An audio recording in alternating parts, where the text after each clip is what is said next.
Hola, buen día. ¿Qué tal? Hola, buenos días. Ahorita viene la Buen maestra. día. Claro que sí.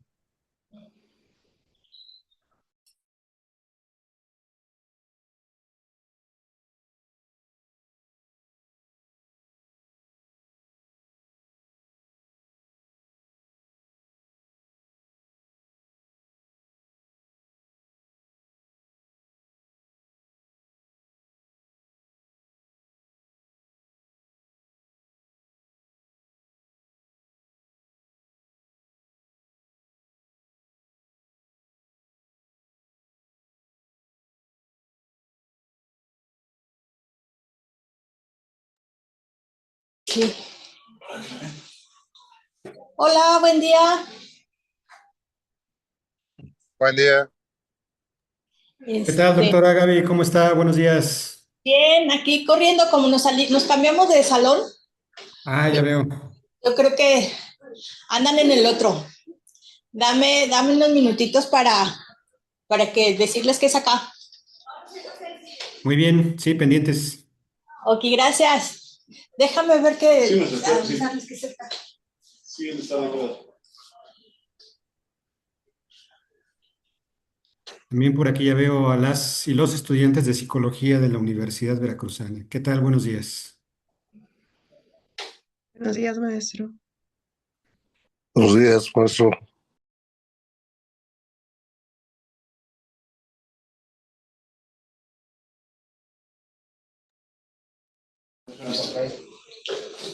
Ya está.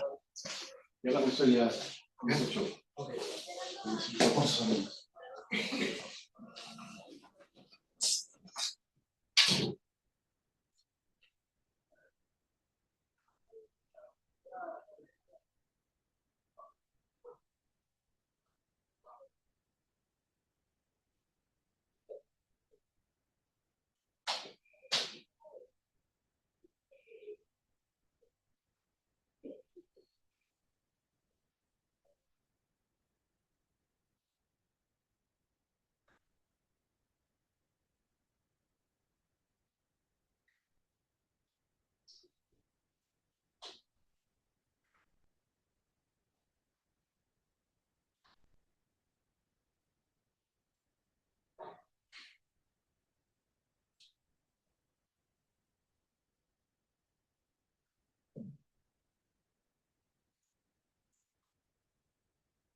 Listo.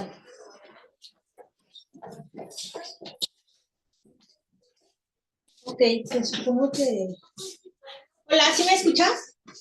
Ah, sí, mira, ya nos vemos. Sí, doctora, la escucho. Ah, ok. Pues si quieres, pues vamos, ya les avisé. Ya. Ajá. Sí, si quieres vamos empezando y pues bueno, ya se van integrando los demás. Muy bien, doctora. Cuando usted me diga entonces. Pues si quieres presentarte, porque yo lo único que les dije que te conozco como egresado del doctorado y alguna ocasión me llegó una notificación de que habías recibido algún premio o alguna cosa de esas de que salen en Facebook. Y pues ahí ya bueno, no te sigo porque no tengo, no sé cómo me llegó. Dije Facebook por decir, pero entonces ya de ahí como que ya te busqué y ya te encontré. Pero realmente no sé muy bien lo que haces y es un poco la intención porque la clase que aquí tenemos se llama Opinión Pública y Movimientos Sociales. Entonces, pues ya la opinión pública pues ha cambiado bastante. O sea, yo tengo mis textos de explicando la opinión a partir de los medios masivos de comunicación, la radio, los periódicos, la televisión. Pues ya estamos en otra era. De hecho, ahorita revisamos algunos textos sobre los algoritmos y todo esto, cómo ya se difunde y cómo se va segmentando cada vez también la población y tal. Pero pues así la expectativa es que nos cuentes tú cómo lo ves, cómo lo trabajas y tal. Sí, por supuesto. Bueno, me presento entonces rápidamente. Yo soy Rubén Flores González, soy egresado del doctorado en psicología, el doctorado interinstitucional en psicología, del cual es parte la Universidad de Guanajuato. Egresé en 2015, ya hace algo de tiempo, y actualmente soy coordinador del Centro de Estudios de Opinión y Análisis de la Universidad Veracruzana. Y aquí en el Centro de Estudios de Opinión y Análisis, lo que hacemos, además de tener un programa de posgrado, que es la maestría en estudios de opinión, también desarrollamos vinculación externa e interna, haciendo pues, estudios sobre percepciones, sobre opiniones, en temas relacionados también con la democracia, con los medios de comunicación, tanto para organizaciones externas como para la misma Universidad Veracruzana. Y bueno, es lo que hacemos aquí desde mi formación. En el posgrado me he estado especializando también en la aplicación de estadística, de modelos estadísticos, del uso de herramientas de ciencia de datos en la evaluación de la opinión pública y pues en ese sentido me he desarrollado profesionalmente. Y bueno, entonces en este caso creo que les viene bien lo que les traigo, porque sí traigo una presentación que está muy centrada en México, está muy centrada en México y en el ecosistema que se forma a partir de las interacciones entre la ciudadanía, los medios y las plataformas de comunicación y actores políticos, y también pues en relación con nuevas plataformas de comunicación. Entonces, si les parece bien, vamos allá y vamos a ver cómo también para los estudiantes de estadística de la Facultad de Psicología de la Universidad Veracruzana que están conectados, pues ver cómo se conecta la teoría con los datos.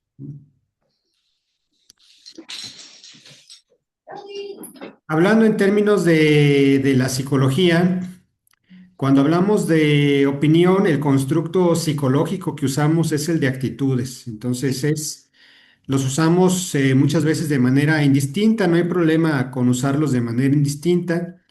El constructo psicológico son las actitudes y las diferencias que yo vería con el constructo de la opinión se referirían al pragmatismo, ¿no? A que la opinión es un asunto muy, muy pragmático, que en la práctica, en el medio ambiente político se busca conocer, ¿no? Para saber cuáles son las intenciones de las personas o tratar de predecir su comportamiento. Otra diferencia que creo que es más importante en términos de los constructos, ¿no? Opinión y actitudes que pueden usarse indistintamente es la controversia. Esto es, cuando hablamos de opinión, no necesariamente nos interesan las actitudes desde un punto de vista teórico o no nos interesa hablar de cualquier actitud. Nos interesa hablar de actitudes particulares que son controvertidas, ¿no? De opiniones sobre temas controvertidos. Si no hay una controversia una controversia social en torno a una actitud particular, pues es un asunto que no interesa en términos de opinión. En cuanto al constructo psicológico de la actitud, entonces se puede evaluar de manera muy individual, ¿no? Muy centrado en una sola persona, pero en tanto no sea una actitud socialmente relevante, pues no es tan importante para términos de opinión, que es pues un campo muy pragmático. En cuanto a las actitudes como constructo psicológico y rápidamente para hacer un recorrido teórico, estaban estas o existen estas teorías que compiten entre sí, la teoría tricomponente, ¿no? De Rosenberg, Hovland, Thurston desde 1931, que habla de, el modelo tricomponente de la actitud, donde dice que hay un componente conductual, un componente emocional, un componente cognitivo, y que entre estos tres componentes producen evaluaciones favorables o desfavorables hacia distintos objetos psicológicos. Dado que es muy difícil, muchas veces diferenciar claramente el componente emocional del componente conductual y del componente cognitivo. Y dado que particularmente el componente conductual, pues ya se evalúa sobre el comportamiento mismo y no tiene mucho sentido decir que hay una predisposición conductual porque no la podemos ver sino hasta que se produce el comportamiento. El modelo más moderno sobre las actitudes diría que es el que se refiere a la teoría de la acción razonada, del cual pues el ponente más importante es Isaac Asimov, en donde las actitudes son solamente uno de los elementos a considerar para predecir el comportamiento de las personas en torno a estos objetos psicológicos. Durante mucho tiempo, durante buena parte del siglo XX, la teoría tricomponente dominó la discusión de las actitudes, y las actitudes en sí son un constructo muy dominante en psicología porque se supone que son pues prácticamente el único constructo a través del cual nos podemos aproximar al comportamiento social.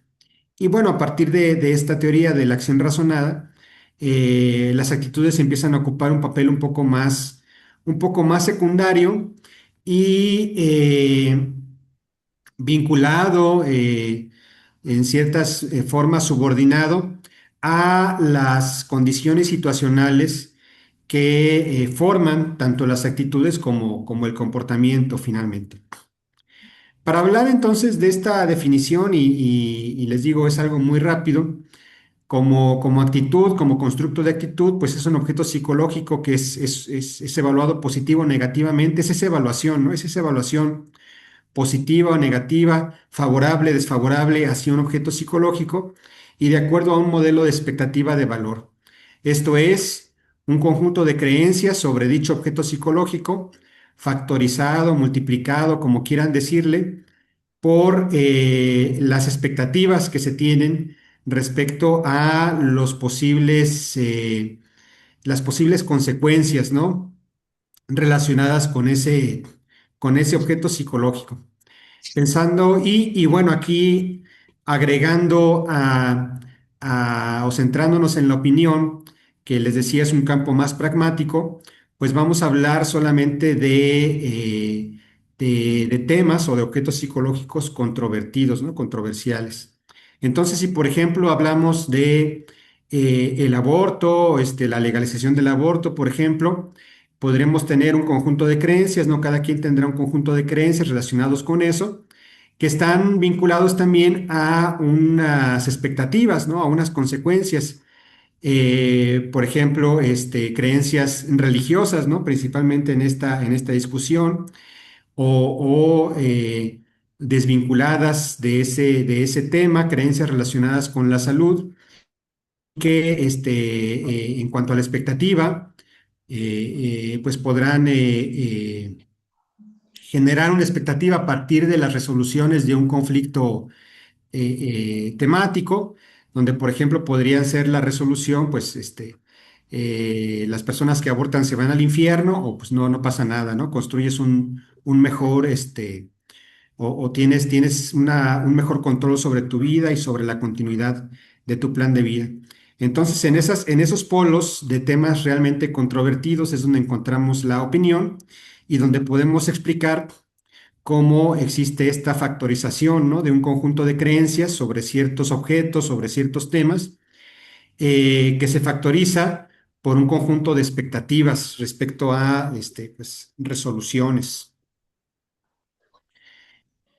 En cuanto a qué podemos estudiar de la opinión, aquí tenemos un mundo, ¿no? De cosas porque en realidad pues hay una dispersión muy especializada, un uso muy disperso también de este constructo en casi cualquier cosa dentro de la psicología social y se pueden ahondar en muchos temas que definiría principalmente en dos o tres, ¿no? La formación, cómo se forman las opiniones y también cómo se mantienen y cómo cambian, que ese es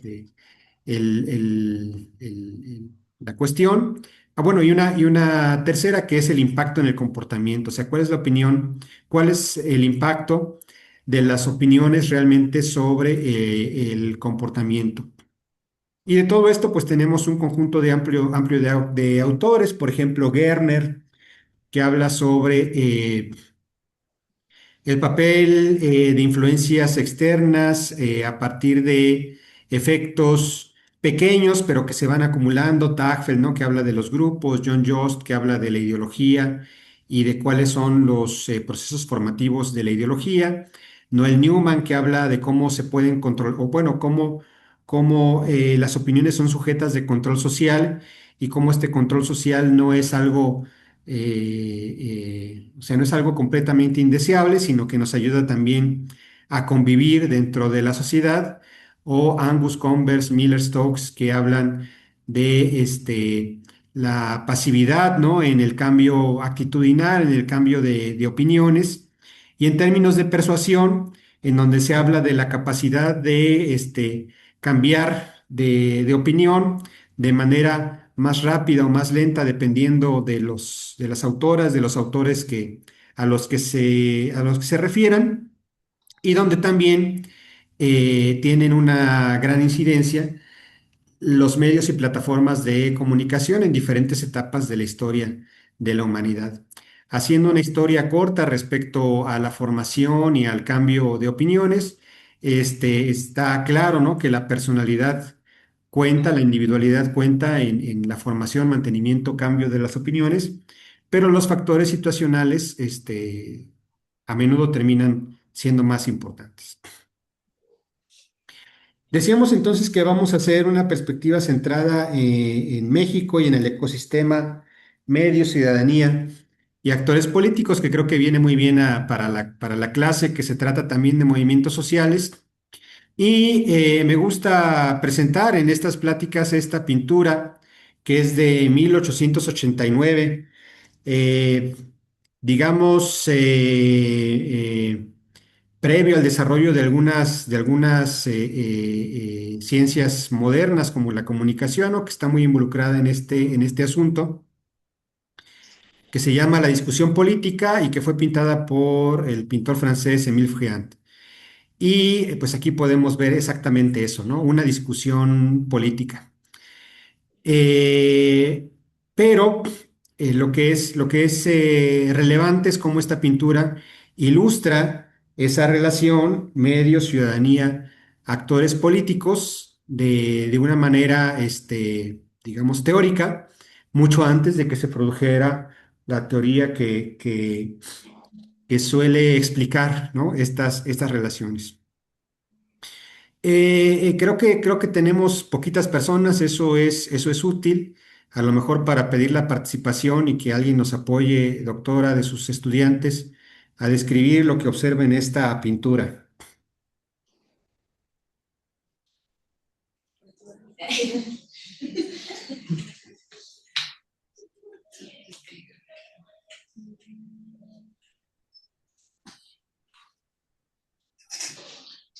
Pues, por ejemplo, yo lo que observo o cómo lo interpreto es que la persona del sombrero está tomando como, o ya tomó una decisión, de acuerdo a la plática que se sostuvo cuando ya se tomaron mientras se tomaban las copas o el jugo, no sé qué están tomando, y la persona que tiene el periódico fue quien le contó a la persona del sombrero la situación, quiero pensar, política que está sucediendo y por eso quiere detener a esta persona para que no vaya y se meta en esta situación política en el núcleo en sí. Eso es lo que quiero pensar. Bueno, sí, claro, es una historia, esa historia es, sí, sí, más elaborada. No sé si alguien más quiere participar.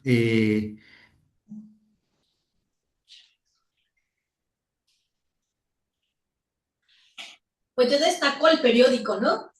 Ok, El bueno, sí. periódico que es la fuente de la discusión. Bueno, uno trae ideas, pero de alguna manera como el detonante puede ser el periódico, ¿no? Sí, bueno, claramente se ve un desacuerdo, ¿no? Hay un desacuerdo. Hay una persona que opina algo, otra persona que opina, algo diferente.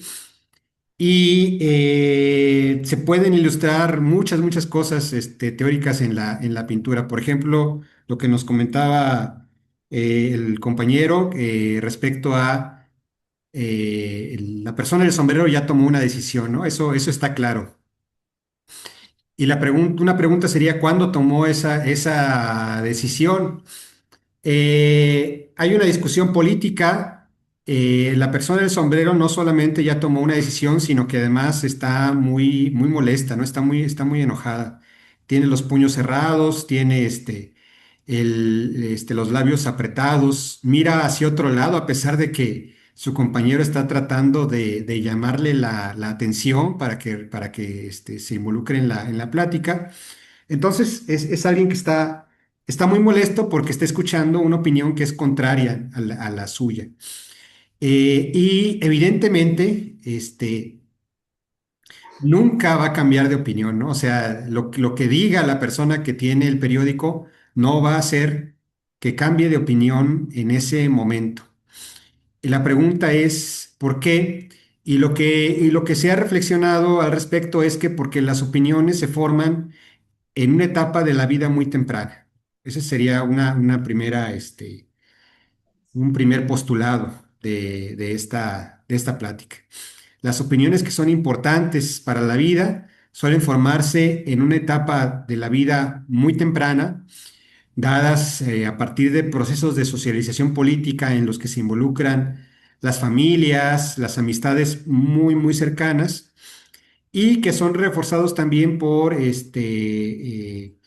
elementos materiales, ¿no? O sea, en etapas tempranas de la vida al menos es difícil llevarle la contra a tus padres respecto a algo si son ellos quienes te dan de comer, ¿no? O a tu familia. En fin, entonces las opiniones se forman en etapas muy tempranas de la vida y por lo mismo, al momento en que se produce una discusión en donde hay opiniones que se encuentran, la persuasión es prácticamente imposible, ¿no? Si es que ya se tiene una opinión formada. Eh, Prácticamente imposible, pero sin embargo la persuasión sigue existiendo como proceso psicológico, ¿no? Entonces, ahí en la pintura, ¿quiénes están siendo persuadidos?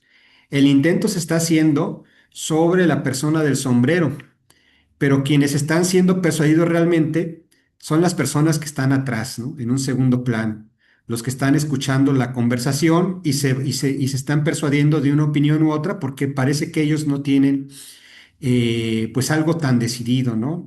Lo que ellos piensen respecto al tema no está tan escrito en piedra como sí lo está para los personajes que están en primer plano, que sostienen opiniones contrarias. Entonces la persuasión se está realizando sobre personas que no tienen una decisión tan formada, ¿no? Y la otra cuestión es el papel del periódico, ¿no? En este caso de medios de comunicación, en donde, fíjense cómo el periódico juega un papel muy secundario. Habitualmente, cuando hablamos de la opinión, tendemos a darle una gran importancia, ¿no? A los medios de comunicación. Sobre todo se le dio una gran importancia, y de eso hablaremos en un momento, durante la época en que los medios masivos estaban concentrados, ¿no? Muy pocas manos, y tenían una penetración muy grande en el mundo, había poca diversificación. Entonces se hablaba de la televisión, por ejemplo, como algo con un poder muy grande en términos de formación y de cambio de opiniones. Sin embargo, aquí el periódico juega un papel muy secundario, ¿no? Y en términos de vías de comunicación o de vía de comunicación, es el primer paso a través del cual fluyó la información sobre ese tema político. Esa información fluyó hacia la persona que sostiene el periódico, y esa persona es la que está dispersando lo que trae el periódico hacia otras personas que lo escuchan. Entonces, esa persona que tiene el periódico bajo el antebrazo es lo que llamamos un líder de opinión. En términos modernos, un influencer, ¿no? ¿Por qué? Porque también, si bien los temas de opinión son controvertidos, son temas socialmente controvertidos, no suelen ser temas que a la mayoría de las personas les interesen, ¿no? Si le preguntan a alguien sobre política, pues realmente la política no es un tema tan interesante para muchas personas, y me refiero en todo el mundo democrático, no nada más en este país. Pero hay algunas personas raras, como yo, que sí nos gusta, ¿no? Y entonces, cuando hay un tema político, pues queremos hablar de él, y terminamos a veces de manera involuntaria convenciendo, ¿no? A otras personas sobre nuestras opiniones, u orientándolas, porque también en ciertos temas de coyuntura, las personas necesitan involucrarse, necesitan orientación, y acuden a quienes saben que somos una especie de expertas o expertos en determinados temas. Entonces, esto es muy importante en cuanto a la formación de opiniones, porque existe esta postura de que los medios no forman ni persuaden, ¿no? Las personas son las que persuaden. Los medios llevan la información a personas específicas, y son esas personas específicas con intereses específicos las que hacen las labores de formación y de persuasión de las opiniones. Respecto a lo anterior, y ya yéndonos a tiempos más modernos, tenemos aquí en la ilustración un modelo de un proceso que se denomina comunicación política, ¿no? Un proceso y un campo de estudio. Y en este proceso, dado o esquematizado por McNair en 1995, observamos el flujo de información de la ciudadanía a los medios de comunicación, de los medios de comunicación a las organizaciones políticas, y viceversa. Los medios de comunicación, pues que claramente reciben ese nombre de medios por ese papel mediador en donde trasladan la información entre la ciudadanía y las organizaciones políticas. Sin embargo, con el surgimiento de tecnologías de información 2.0 basadas en Internet, se posibilita un cambio en este modelo. ¿Qué cambio es? La posibilidad de comunicarse directamente entre ciudadanía y organizaciones políticas usando la tecnología. Antes, pues si no eras dueño de una televisora, no podías, pues tener un impacto, ¿no? En la comunicación de organizaciones políticas. Y ahora, pues a través de redes sociales, por ejemplo, tú puedes enviarle un mensaje a tu presidenta, a tu presidente municipal, puedes enviarle si quieres un mensaje a Claudia Sheinbaum. Entonces hay digamos, al menos en teoría, la posibilidad de establecer una comunicación directa que no existía antes, ¿no? Y en teoría, eso abre un panorama interesante respecto a cómo las relaciones entre la ciudadanía y las élites políticas pueden ser más horizontales. En ese sentido, en términos modernos, tendríamos dos visiones que podrían explicar cómo fluyen la información en coyunturas controversiales, en discusiones políticas, en discusiones en asuntos de opinión, que son relevantes socialmente, ¿no? Sí, porque aquí no se trata de hablar de las discusiones personales o las discusiones que tenga cada quien con sus familias, ¿no? Respecto a algunos temas, sino temas que sean socialmente relevantes. Entonces, tenemos este modelo que ya lo hemos comentado, que ya lo hemos explicado, en donde los medios juegan un papel secundario, es el que está hasta arriba. La información es consumida por líderes de opinión, por influencers, y esos influencers diseminan la información ya entre la masa de personas, ¿no? Entre individuos, entre amigas, amigos, que no les interesa tanto el tema, pero que a lo mejor necesitan orientación o que pueden ser persuadidas en algún sentido. Y ese modelo, si se fijan, es un modelo muy jerárquico, ¿no? Porque supone que hay una comunicación o hay información que producen las élites y de ahí se baja a una especie de subélite que son los líderes de opinión, académicas, académicos, politólogos, opinólogos, y de ahí se baja a la masa, ¿no? Que es, digamos, lo más bajo. Es un modelo altamente jerárquico. Y tenemos, por otra parte, la propuesta de Habermas, ¿no? Que es una propuesta antigua, pero que sirve también para explicar lo que podría facilitarse con la adopción de tecnologías de información y comunicación 2.0, y es que la comunicación entre medios, organizaciones políticas y ciudadanía se daría de manera más horizontal, ¿no? Más esférica, en donde no hay una jerarquía tan clara en la producción y diseminación de la información. A esta última visión, aplicando estos términos bueno, estas tecnologías basadas en Internet 2.0 interactivas, vamos a llamarla una visión ciberoptimista. Una visión de que las redes sociales, ahora la inteligencia artificial, es algo positivo para que la ciudadanía tenga más capacidades de plantar cara a élites político-económicas y que la comunicación pues se dé en un plano más horizontal. Y hay ejemplos que hablan o que dan lugar o dieron lugar a la existencia de este ciberoptimismo, como la campaña de Obama en 2008, donde las redes sociales tuvieron un papel muy relevante. Bueno, pero fíjense cómo eso ya pasó hace 18 años, la primavera árabe en 2010, el movimiento Occupy Wall Street en 2011, el movimiento Yo Soy 132 en 2012, las protestas de Ayotzinapa en 2014, las movilizaciones feministas del 8M en 2020. Y bueno, algo que fue algo común a estos episodios que estamos enunciando es que los estados y las élites se vieron rebasadas, ¿no? En términos del control que podían ejercer sobre la información, sobre el flujo de la información y sobre las opiniones.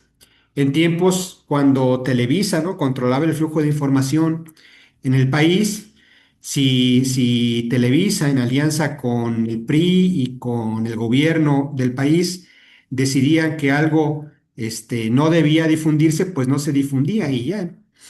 Pero en estos casos, la relación, por ejemplo, que existía todavía entre televisoras y el Estado o entre medios de comunicación y el Estado, no funcionó para contener la información, las manifestaciones, la diversidad de opiniones. Entonces, Hay episodios que apoyan, ¿no? Esta visión ciberoptimista.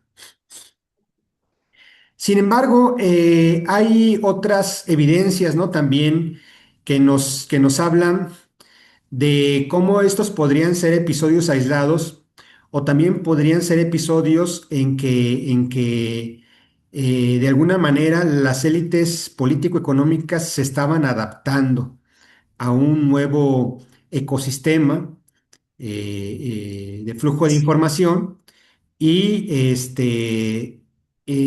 esa adaptación, pasada esa adaptación, pues han vuelto a ser dominantes también en otras plataformas e instancias tecnológicas, ¿no? Por ejemplo, esta observación en donde se buscó caracterizar el comportamiento de las comunidades digitales en la campaña electoral presidencial de 2018, particularmente en Twitter.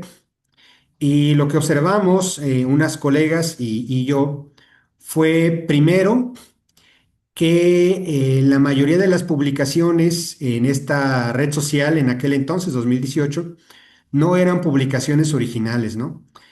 Que además, o sea, fuera de que había mucho comportamiento malicioso relacionado con bots, trolls, con cuentas que no eran realmente de personas, las personas no estaban emitiendo opiniones originales, lo que estaban haciendo era republicar, ¿no? Casi todas las publicaciones que encontramos ahí eran republicaciones de otras cuentas o de otras personas o de otros medios. De 1.272.280 tweets que hablaban sobre la campaña, aproximadamente solo 4.000 eran publicaciones originales y que tenían más de 10 likes, ¿no? O sea, que tenían cierto peso en la discusión. Y como podemos ver en la ilustración, quienes dominaban la conversación, pues eran los medios de comunicación y los partidos políticos, ¿no? O sea, los de siempre, los que siempre han dominado las conversaciones y el flujo de información. Y la ciudadanía no estaba participando a pesar de que la tecnología le brinda estas posibilidades.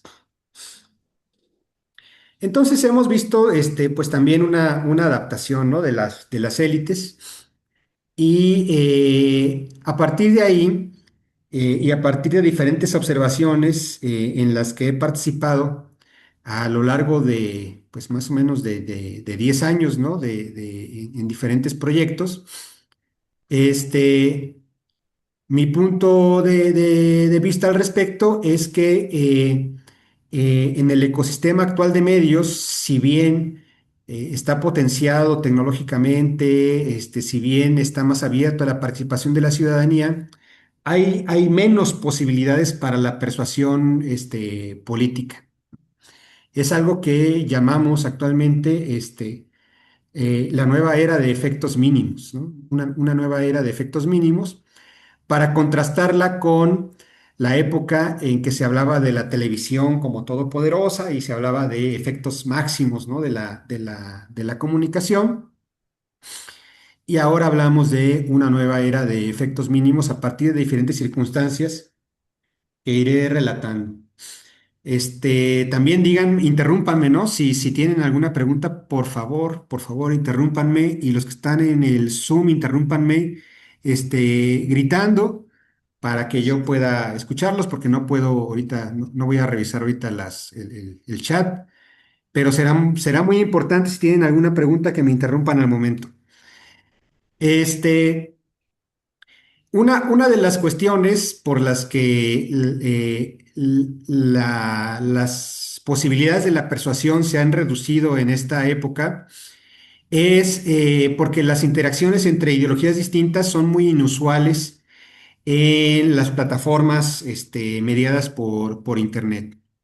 A partir de que existe una enorme diversidad de información, una enorme cantidad de plataformas, una gran cantidad de influencers, lo que hemos hecho las personas es escoger aquellas influencers, aquellas plataformas, aquellos medios, aquellas editoriales que coinciden con las opiniones que ya tenemos formadas desde nuestra infancia y entonces, pues es más difícil, ¿no? La persuasión porque no estamos interactuando con posiciones ideológicas diferentes y cuando encontramos una posición ideológica diferente, usualmente la desechamos y nos quedamos con la red de los medios, los influencers que nos acomodan. Y eso se facilita en el actual ecosistema de medios porque hay más diversidad de dónde escoger y podemos escoger específicamente lo que a nosotros nos gusta y nos interesa. Aquí un poco una observación que hicimos al respecto fue ubicar a los seguidores compartidos por pareja de usuarios en Twitter entre cuentas que en algún momento identificamos como afines o contrarias al expresidente Andrés Manuel López Obrador, a esta cosa que dicen que es la cuarta transformación. Y lo que vimos fue claro que compartían más seguidores aquellas cuentas que ideológicamente eran similares, ¿no? Entonces, este es un caso para hablar de algo que ahora conocemos como cámaras de eco, o también el término que se usa es homofilia, ¿no? El gusto por lo que es similar. Eh, entonces eso define mucho nuestro consumo. También una de las maneras en cómo se han adaptado las élites políticas y económicas ante el ingreso de estas nuevas plataformas digitales y de esta comunicación mediada por Internet es a partir de la participación masiva de bots, trolls y cyborgs en las discusiones y en las opiniones, ¿no? ¿Y por qué esto es relevante? Bueno, porque yo ahorita ya no uso Twitter, uso últimamente más Facebook, pero cuando usaba Twitter para compartir alguna opinión, pues compartía algo una vez cada semana, cada 2 días tal vez, y ya, porque además de tuitear, pues tengo que trabajar, tengo que dormir, tengo que comer, tengo que pagar la renta, hacer muchos formatos aquí en la academia. Y entonces no hay tiempo para tuitear. En comparación conmigo o con otras personas que usan redes sociales, por ejemplo, las organizaciones políticas, los partidos políticos, los líderes políticos, las lideresas políticas, pues tienen más recursos para contratar personas que sepan de esto, para hacer bots, para hacer trolls o para simplemente contratar personas que se metan a las redes y que opinen a favor de lo que ellas y ellos opinan. Entonces, hay una gran diferencia de recursos, ¿no? Entre los recursos que tiene la ciudadanía, digamos, en comparación con los recursos que tiene la élite, política y económica para producir contenido en las plataformas, sociodigitales. Y además, ese contenido ni siquiera tiene que ser producido por personas, puede ser producido por, programas, informáticos, lo cual lo hace mucho más barato. Eh, hay algunas formas, ¿no? De identificar ese comportamiento malicioso que tiene esa orientación de simular mayorías, ¿no? En redes sociodigitales o de mantener bien estructurada las cámaras de eco que se forman. Otras observaciones que se han realizado sobre las interacciones entre ciudadanía, organizaciones políticas, se refieren a esto que se llama compromiso político, ¿no? Y que cuestiona mucho la horizontalidad de la comunicación favorecida a partir de estos nuevos medios digitales. Eh, cuando se hace la observación en campañas electorales, y se ha hecho en México, en campañas presidenciales, en Facebook, en Twitter, en campañas a la gubernatura, se ha hecho también en España, en elecciones municipales, y cada vez que se ha observado cómo interactúan las candidatas y los candidatos con la ciudadanía, lo que se observa es que las candidatas, candidatos y organizaciones políticas están usando las redes sociodigitales como si fueran la televisión. O sea, a través de los nuevos medios, difunden un mensaje propagandístico, la ciudadanía comenta, ¿no? En ese mensaje propagandístico y después ya no pasa nada. Entonces, esa posibilidad de conversar, de discutir, de interactuar, pues se convierte en algo irrelevante. Al inicio yo decía que si quiero, le puedo mandar un mensaje a Claudia Sheinbaum, pero pues obviamente no me va a contestar, ¿no? Es algo intrascendente.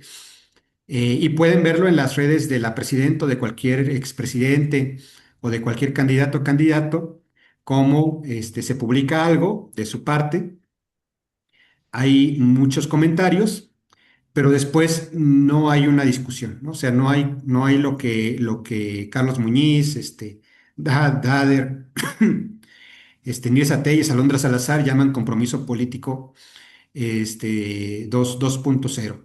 ¿Qué quiere decir eso? Pues que es como si no existiera esa capacidad de los nuevos medios para establecer relaciones horizontales entre ciudadanía y élites político-económicas. Aquí también, una de las razones por las que se habla de la potencia, ¿no? de los nuevos medios en términos de comunicación tiene que ver con el crecimiento de Internet, de la penetración de Internet y del uso de nuevos medios por parte de la ciudadanía mexicana. Y bueno, eso es algo cierto, ¿no? O sea, el tráfico de datos en dispositivos móviles ha aumentado de manera impresionante en los últimos 10 años. Cada vez hay más hogares con Internet, pero lo que sí ha crecido de manera pues mucho más acelerada, mucho más increíble, es el acceso móvil, ¿no? El acceso a través de dispositivos móviles en Internet. A partir de eso, claro, se refuerzan las esperanzas de que el ecosistema digital funcione como un punto para horizontalizar la comunicación.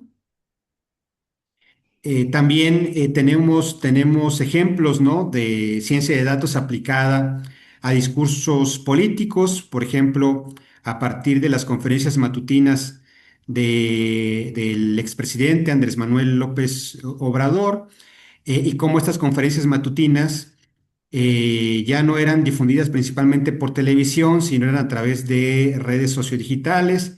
En un momento, una red que se llamaba Periscope tuvo un papel importante, pero se ha mantenido la difusión principalmente a través de YouTube, al punto en que es una de las redes, digamos, favoritas de las personas partidarias del expresidente, por ejemplo, ¿no?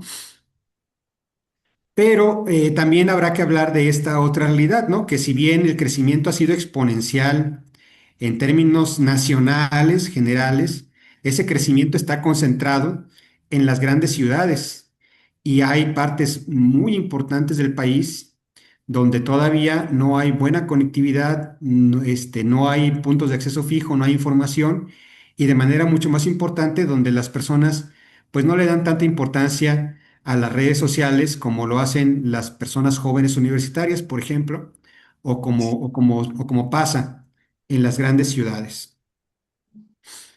Eh, Pese a esto, claro, ha habido personalidades políticas que han hecho grandes apuestas por difundir información, por difundir propaganda a través de nuevos medios, de redes sociodigitales, de Internet.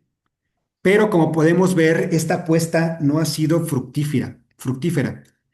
Y de manera contradictoria, la campaña política más exitosa de los últimos años ha sido una campaña completamente de tierra, ¿no? Que fue la de Andrés Manuel López Obrador entre pues entre el 2000 y 2018, una campaña de muchos años, pero que fue la campaña política más exitosa de los últimos tiempos. En contraste, por ejemplo, aquí en esta gráfica que está arriba, a lo mejor no se ve bien, pero ahorita les digo, se refiere al gasto en millones de pesos hecho por candidatas y candidatos presidenciales de 2018 y 2024, y lo que gastaron en Internet y en redes sociales, ¿no? Para difundir su mensaje político. Y esta barra chiquita que está en la barra de abajo, la barra más chiquita que está de color morena, pues es lo que gastó Andrés Manuel, ¿no? En su campaña cuando ganó la presidencia en 2018. O sea, es quien menos ha gastado de todas las candidatas y candidatos en los últimos dos procesos presidenciales. Y la barra azul grandota que está arriba, que casi es del mismo tamaño del total de la barra que está abajo, la parte azul grandota que está arriba es lo que gastó Xóchitl Gálvez en internet y en redes sociales, en la campaña, en donde perdió estrepitosamente, ¿no? Contra Claudia Sheinbaum, que es la barrita, ese pedacito también color morena, un poco más grande que lo de Andrés Manuel, claro, pero siendo esa no su principal parte del gasto, ¿no? Entonces creo que esto matiza mucho, ¿no? Las expectativas que se tienen sobre nuevos medios y su capacidad, de persuasión, porque esa capacidad no es omnipotente, sino que depende de otras condicionantes previas de las que también hablaremos, ¿no? Por supuesto, pues no quiere decir que no se use, ¿no? Recordemos cómo el expresidente a través de Internet, a través de las conferencias matutinas, desarrolló una plataforma muy exitosa para descalificar organizaciones, personas, instituciones que eran adversarias a él, a su estrategia política, y de esa manera mantuvo la concentración del poder político en su persona en los años que él fue presidente, ¿no? Y es una estrategia que no solamente ha sido utilizada por él, sino que actualmente, pues así es muy utilizada, ¿no? Por otros líderes políticos, eh, y que entonces nos pone en una contradicción, ¿no? O sea, ¿cuál es el punto? ¿Si funciona o no funciona difundir propaganda y discutir por Internet?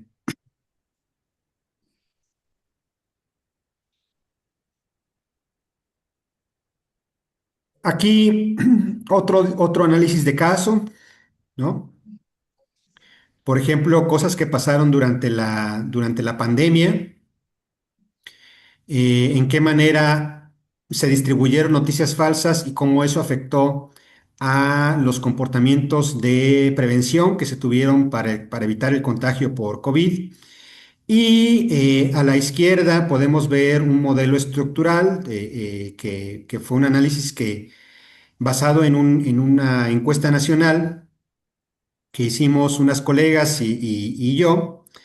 Bueno, el análisis, la encuesta, fue un grupo más grande de investigadoras, de investigadores, y donde podemos ver cómo el circulito que está hasta abajo es la confianza en medios de comunicación tradicionales, periódico, radio, televisión, y cómo la confianza en medios de comunicación tradicionales se tradujo en mayor aceptación de las noticias falsas y mejores actitudes hacia la prevención.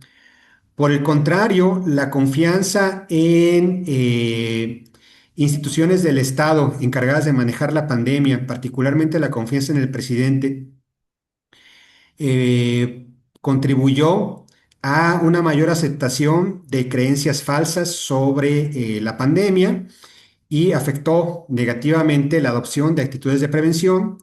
Por otra parte, la confianza en organismos autónomos y organizaciones sociales con cierta independencia también promovió la aceptación de conocimiento verdadero y promovió la adopción de conductas de prevención. Y este esquema lo hacemos para hablar de dos cosas. Primero, de cómo eh,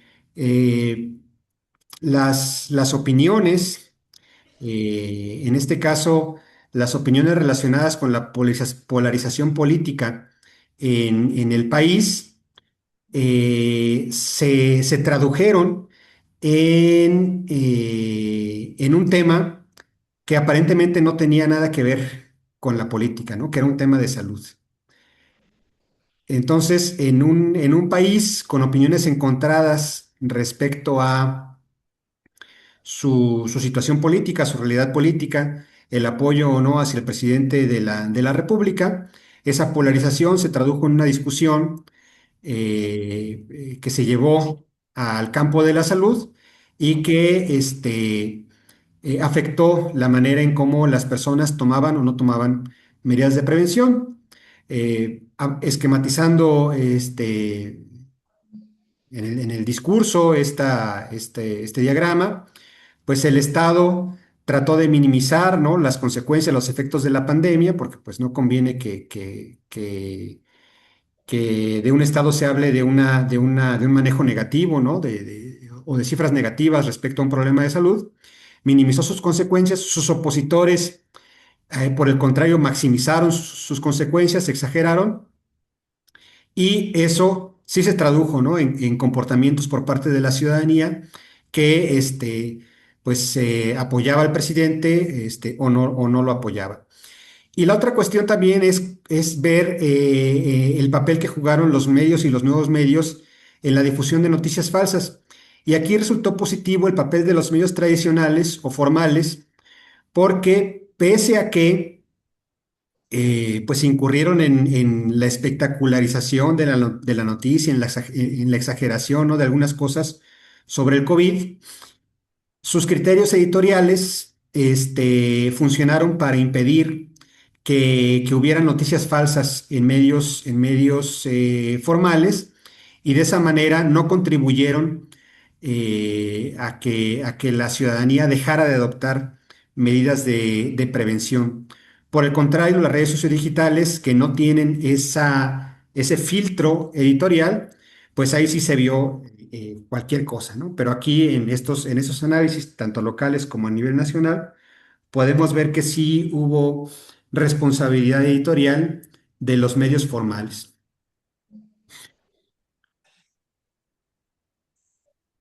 Ha habido algunos episodios en la política nacional e internacional donde también se realza la importancia de medios sociales en la formación y la persuasión actitudinal, ¿no? Por ejemplo, estos casos donde se habló en la elección de 2016 en Estados Unidos, que ganó Donald Trump, donde se habló de que a través de Facebook y a través de otras redes sociales, pues el gobierno ruso habría interferido en la elección, o habría habido organizaciones como Cambridge Analytica, ¿no?, por ejemplo, que a partir de estrategias de microtargeting habían sido capaces de influir en la opinión pública de la ciudadanía estadounidense para que terminara ganando Donald Trump.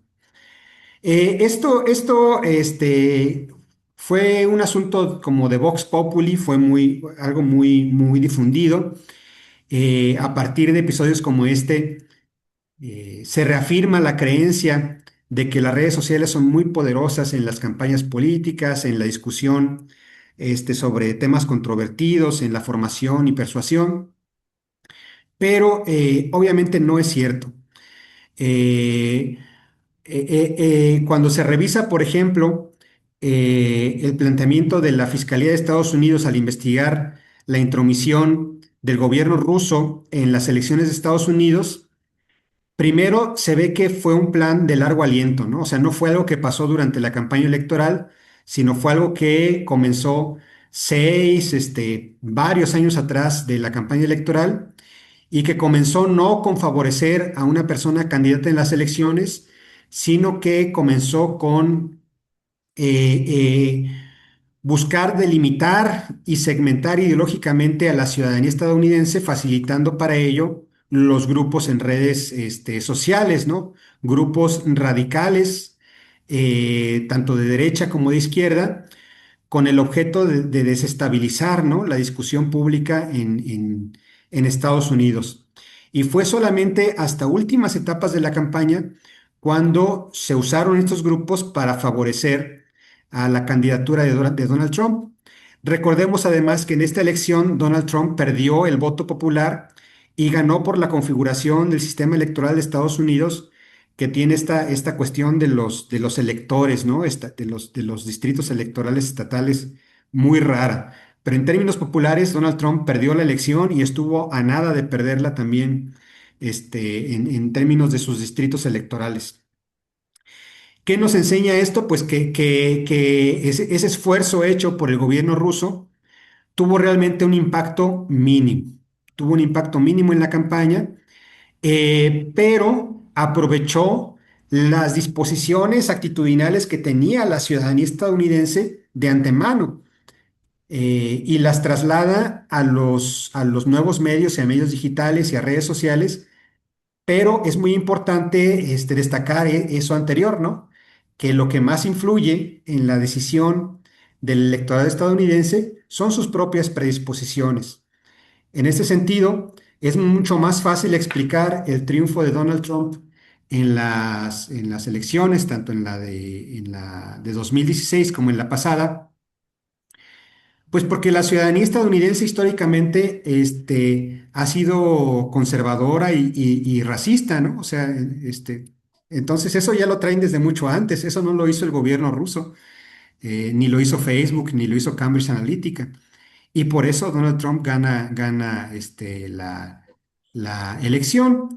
Y el efecto ya en medios, pues es un efecto mínimo, mismo que también podemos ver para el caso mexicano, ¿no? Por ejemplo, aquí, en este análisis de participación electoral hecho por Oniel Díaz, Carlos Muñiz, Martín Echeverría, podemos ver cómo el partidismo político sigue teniendo un gran impacto sobre bueno, no un gran impacto, un mayor impacto que la comunicación en términos de participación electoral, y que el seguimiento de medios sociales tiene un impacto que es menor, y que además todo este modelo, que es un modelo de regresión, realmente explica un muy pequeño porcentaje, un 16%, del comportamiento electoral de las personas. Entonces, los efectos de los medios de comunicación, aún considerando los nuevos medios digitales, siguen siendo mínimos.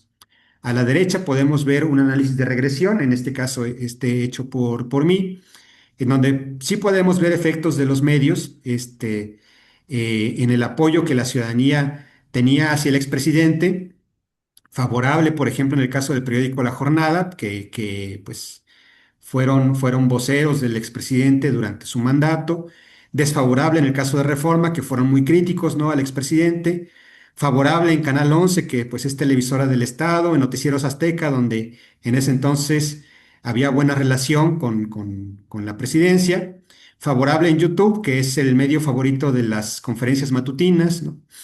Entonces sí había cierta influencia, podríamos explicarlo así, del consumo de contenidos en estas plataformas y medios sobre el apoyo al expresidente. Pero una vez más, cuando vemos el poder explicativo del modelo al final en la R cuadrada, lo que podemos ver es que este modelo solo explica el 10%, ¿no?, de ese apoyo. Entonces, en México y en el mundo, bajo este ecosistema de medios, los efectos, ¿no?, de las opiniones difundidas a través de medios, incluyendo redes sociales, siguen siendo mínimos. Debemos destacar también, me dice doctora Gaby cuando se me acabe el tiempo también. Tú tranquilo, tenemos aquí hasta las 2 de la tarde. Perfecto. Bueno, no me voy a tardar tanto, yo creo que ya unos 30 minutos más, pero Mira, sí. aprovechando mi duda, así casi que desde que empezaste, con el tema de los datos, y bueno, supongo que también, también pues tiene sentido que estén los chicos en la clase de estadística. O sea, yo puedo imaginar y sí, cómo hacer la investigación, pero ya cuando veo 1 millón de tweets, o sea, primero cómo se extraen o cómo los bajas o cómo se mide o cómo se obtienen, digamos. Me imagino que hay un corte de tiempo, pero no sé si todo eso sea fácil, digamos, de bajar y pasar a una base de datos. Y sobre todo esto, con las grandes, porque de internet se pueden obtener grandes cifras. Entonces, no me imagino cómo se hace esto así de manera artesanal, de ir bajando en una base de datos, o ya se baja, o sea, no sé, si hay una aplicación de Twitter que diga, bájame todos los tweets y ya después yo los transformo. Esa es Sí, bueno, básicamente. sí, es una pregunta muy, muy relevante. Esos tweets se descargaron durante la campaña presidencial, que fueron 3 meses en 2018, y se descargaban 18,000 diarios de cada candidato. Por eso al final se obtuvieron, ¿no? 1,200,000, y tantos. La manera de descarga era posible a través de un paquete en el entorno estadístico de programación que se llama R, que tiene una interfaz que se llama RStudio. Ese paquete se llamaba RTweet. Y digo se llamaba porque a partir de bueno, Twitter cuando nació con Jack Dorsey traía mucho este discurso ciberoptimista de las relaciones horizontales, de que la ciudadanía podía hablar con las autoridades, de mayor participación ciudadana, de mucha transparencia, y desarrollaron una interfaz con la que te podías conectar y que permitía la descarga de 18,000 tweets cada 15 minutos. A partir de estos softwares y a partir de pues crear una cuenta, autenticarte, tú podías conectarte con la API, con la interfaz y decir, pues quiero 18,000 tweets que tengan la palabra López Obrador.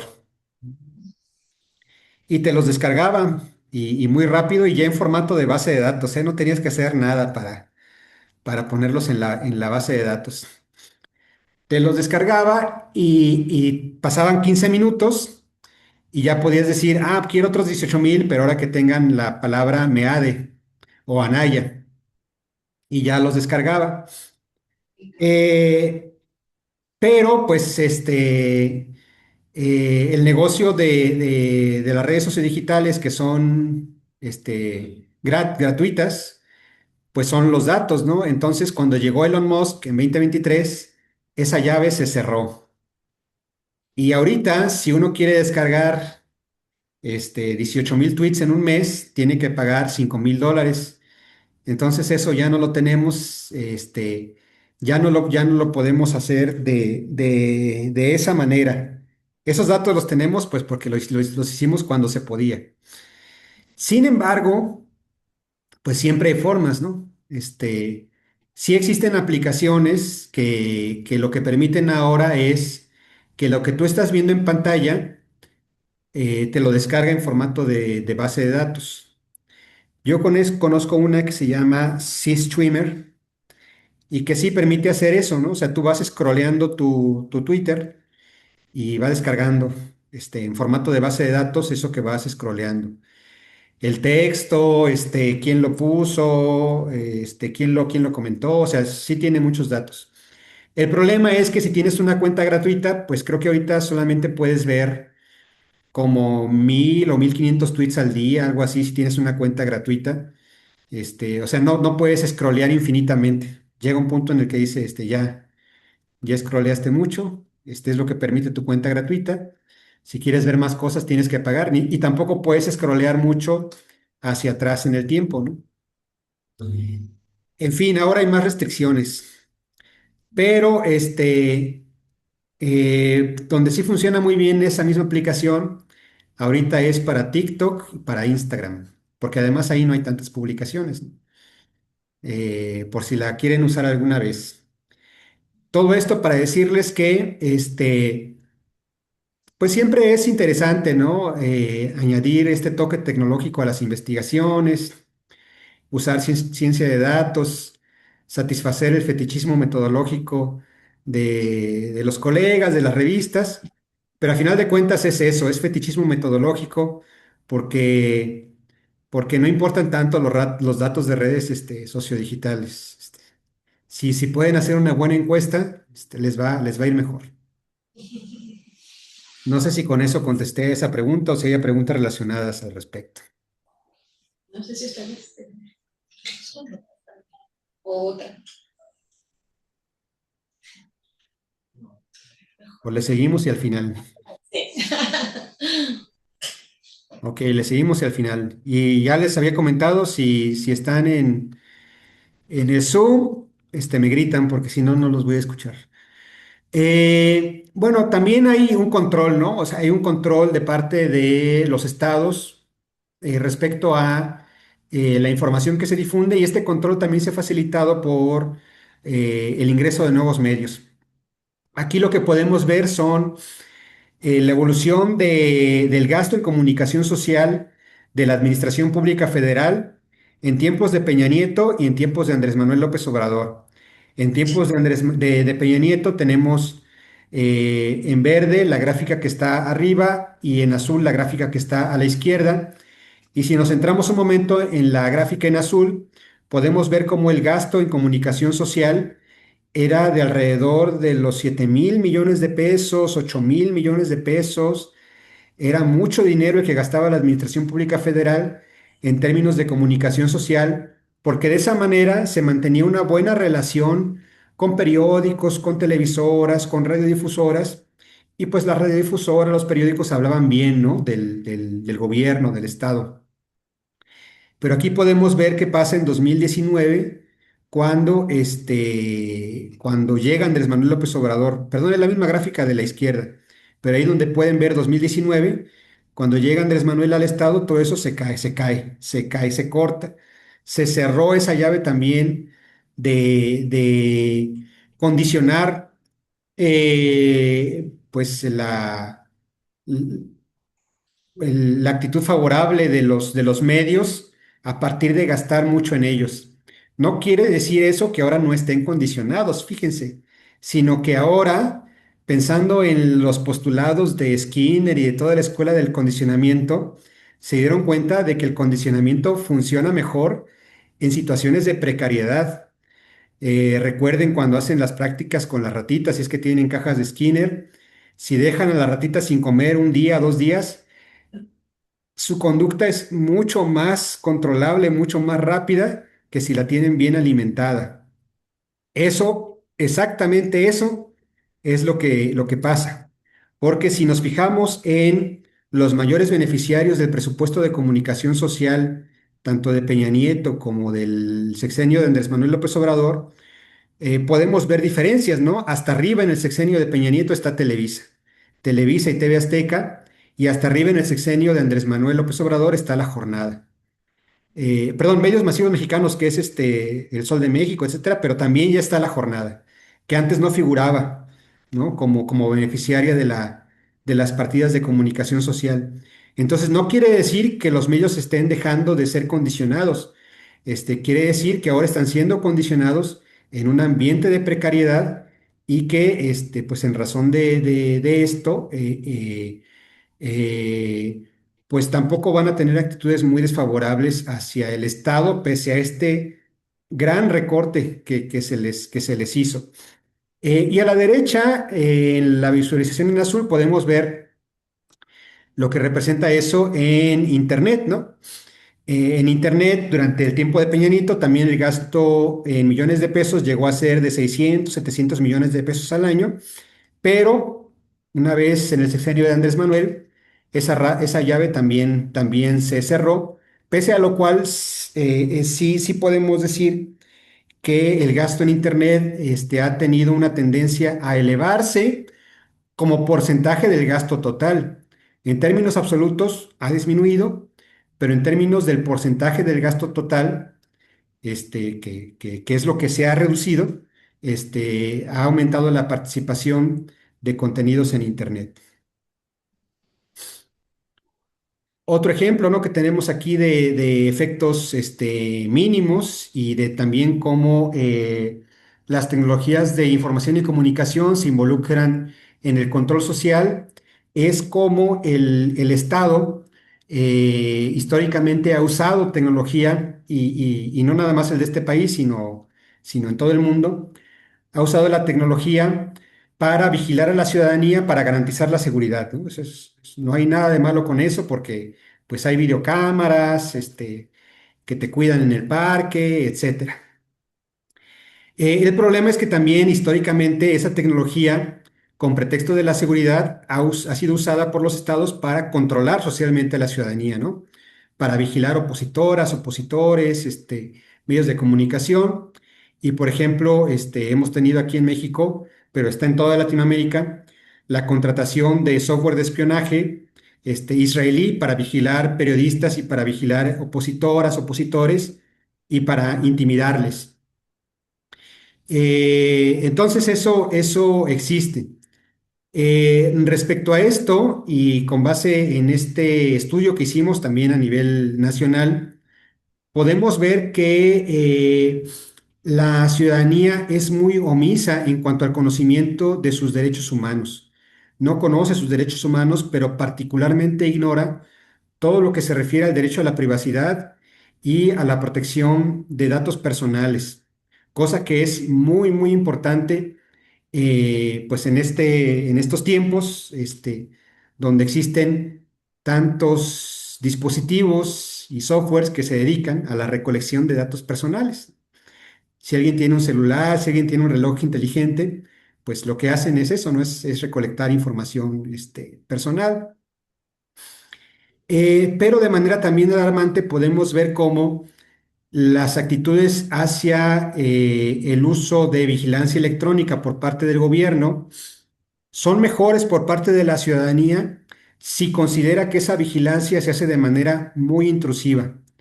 Entonces, si la ciudadanía piensa que la tecnología se está usando de manera violatoria a los derechos humanos y con propósitos de control social, eso mejora la actitud de la ciudadanía hacia el uso de dispositivos de vigilancia electrónica, porque dice, ah, sí, el Estado está vigilando y se está metiendo, ¿no? Hasta la cocina para vigilar y no importan los derechos humanos.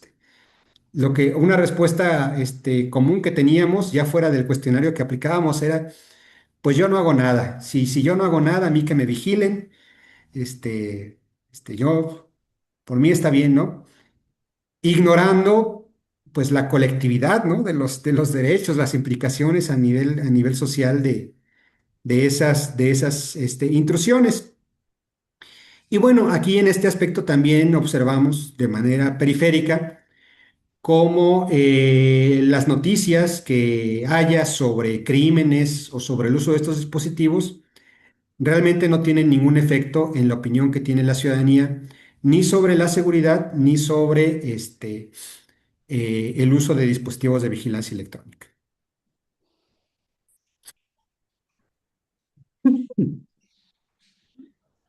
Una cuestión muy importante es el debate que existe sobre la regulación de los nuevos medios, que varias veces ha intentado hacerse, ¿no? Por una parte, está la perspectiva de que no se deben regular de ninguna manera porque son medios ciudadanos que la ciudadanía puede utilizar y la opinión tiene que ser libre. Este, y ahora como nunca, gracias a Twitter y a Facebook, podemos opinar lo que queramos. Pero bueno, pues eso tiene sus asegúnes, ¿no? Para empezar, ya vimos que la mayor parte de la ciudadanía no usa los nuevos medios para opinar, los usa para consumir, ¿no? Para consumir Netflix, TikToks, cosas chistosas, videos de gatitos. Pero en sí, para opinar, la ciudadanía no está utilizando los nuevos medios. Los estados y las élites sí están utilizando los nuevos medios para desinformar, para intimidar, para censurar. Sí lo están utilizando muy bien. Entonces, a partir de ahí es la justificación de por qué debe haber regulaciones, ¿no? A estos nuevos medios. Y al momento, la única, bueno, sí, sí ha habido regulaciones, ha habido casos, cuestiones interesantes. No sé si por aquí lo tengo, no. El caso de los influencers del Partido Verde, por ejemplo, que participaron en la elección de 2018, tratando de influir en el voto como líderes de opinión en Twitter, en TikTok, en Facebook, y contra los cuales sí hubo una sanción, a pesar de que no había explícitamente algo que regulara las redes sociales, en aquel entonces. Otro caso donde también el Partido Verde quiso darle la vuelta, ¿no?, a la legislación electoral y puso bardas propagandísticas en estadios de fútbol a sabiendas de que la televisión filmaba, bueno, grababa, ¿no? Esas bardas cuando difundía los partidos, y entonces de esa manera evitaban la prohibición de contratar tiempo en radio y televisión. Pues decían, no, no estamos contratando tiempo en radio y televisión, contratamos las bardas. Ya si la televisión graba esas bardas no es nuestra culpa, ¿no? No lo sabíamos. Bueno, no se la creyeron al Partido Verde y también lo castigaron por ese asunto, porque efectivamente lo que estaba contratando era tiempo en radio y televisión, en términos prácticos. Pero bueno, pues hay intentos de regular. Pero aquí lo que últimamente ha funcionado para regular medios digitales ha sido el control de la violencia política en razón de género. A partir de la definición en la Constitución de lo que es violencia política en razón de género y en otras leyes como la Ley General de Instituciones y Procedimientos Electorales o la Ley General la Ley General de Delitos en materia electoral. eh, sí, sí ha habido sanciones y hay consecuencias para quienes incurran en violencia política en razón de género, que se presenta de diferentes formas. Aquí, por ejemplo, tenemos dos casos en donde pues hay opinólogos que dijeron en la campaña de 2024 que las candidatas, tanto Xóchitl Gálvez como Claudia Sheinbaum, estaban subordinadas, o a Claudio González, ¿no? O a Andrés Manuel López Obrador, pero eso es violencia política en razón de género. Y creo que en el caso que se ilustra quedaron impunes, pero sí ha habido sanciones, ¿no?, en contra de personas que han publicado a través de Facebook, Twitter, redes sociales, Instagram, WhatsApp, etcétera. Y cuando consulté el registro, el año pasado, a finales del año pasado, al menos alrededor del 30% de las sanciones tenían que ver con opiniones vertidas en alguna red social. Si bien la red social más violenta en ese sentido podríamos decir que es Twitter, el problema con Twitter es que es difícil identificar a la persona agresora. Y Facebook tiene una tradición más larga de que las cuentas son pues de personas, ¿no? O que las personas son más identificables, y por eso en esta presentación, ¿no?, del registro podemos ver que las publicaciones en Facebook han sido las más sancionadas. Tal vez derivado de esto, o tal vez derivado también de la falta de compromiso político 2.0, es que en observaciones recientes que se han hecho sobre publicaciones de candidatas en Facebook a nivel municipal, no hay violencia política en razón de género, ¿eh? A lo mejor no hemos revisado las ocasiones anteriores para ver si antes había. Yo creo que sí, pero ahorita, al menos en las publicaciones que hacen las candidatas desde sus cuentas, nada, ¿eh? Todos muy tranquilos. Pues eso está muy bien, ¿no? O sea, habla de que hay efectos positivos de regular las redes. Aquí era donde yo les iba a decir esto de que Elon Musk cerró la llave, ¿no? Cerró la llave y ya no se puede hacer minería de datos en Twitter tan fácilmente como se hacía antes. Pero también hay que matizar el impacto de las plataformas en la discusión política, ¿no?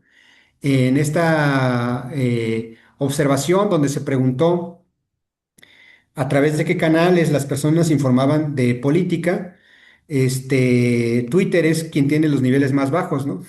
La mayoría de la ciudadanía dice que nunca se informa a través de Twitter. 29% de la ciudadanía nunca usa Twitter para informarse de política, en contraste con, por ejemplo, Facebook, donde 38,26% de la ciudadanía lo usaba en 2021 para informarse sobre política. Y eso que 2021 era, digamos, la edad dorada de Twitter.